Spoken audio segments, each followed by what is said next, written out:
Those are great lead-ins because I'm going to talk about electricity and the concept of energy transitions in the context of the United States. Energy transitions, major ones, have profound impacts on human well-being and the health of the planet's ecosystems. And electricity is especially important because the unique physical attributes of electricity make it an unprecedented high-quality energy source, whether it's in illumination, smelting steel, or powering computers and laptops. So I'm going to talk about the history at a high level, what's happened in the US in the context of decarbonization. So total electricity use over this time span, this is not total electricity use, this is the share. Total electricity use over this time period increased by a factor of 100. And along with that came changes in the composition of how we generate electricity.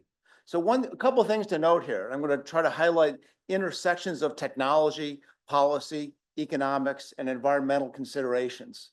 So one thing to note is that the launch of industrialization in the United States was done with coal and hydropower up until the Second World War. Another thing is to note coal. So even up about 15 years ago, coal had a 50% market share, just as it did in 1920. Coal was the workhorse of electricity generation for almost a century in the United States. Another thing to note is the impact of policy. So as fossil oil and natural gas became more abundant, they started to be used in electricity generation. Along come the oil price shocks in the 1970s. 1978, a law was passed which essentially banned the use of oil in electricity generation. Oil goes away very quickly. Another technological impact has to do with, is illustrated by natural gas, that big green blob.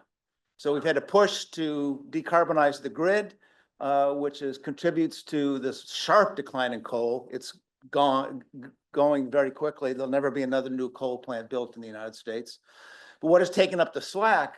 Well, some of it is wind and solar, which I'll talk about at the top. But a lot of it is gas, and that's fracking. And so the technological revolution of horizontal drilling and hydraulic fracturing, we are awash in cheap oil and gas. And we're building export LNG terminals to fill gaps in Europe due to the war there and other things. So gas has taken up a big chunk of the coal. And we do have increase in solar and wind.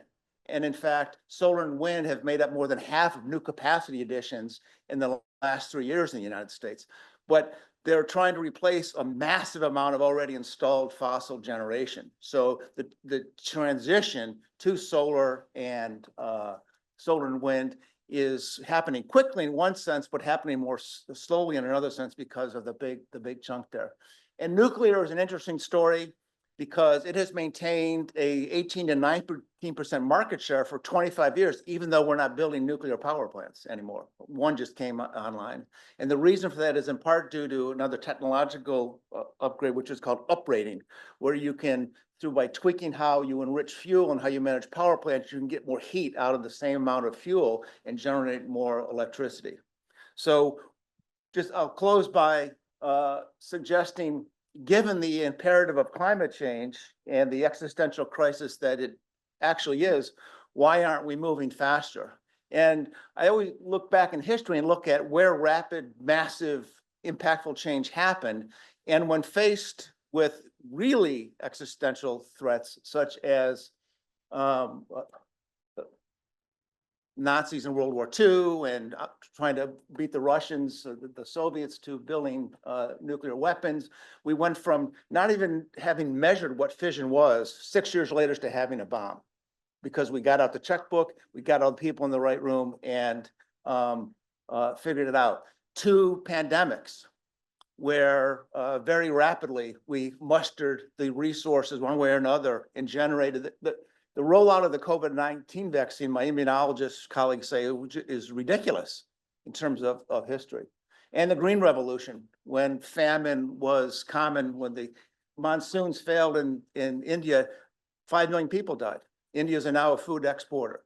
So how do we muster the resources and the political will and the support of society to generate the same type of action on climate change? I think is obviously one of the biggest challenges we face.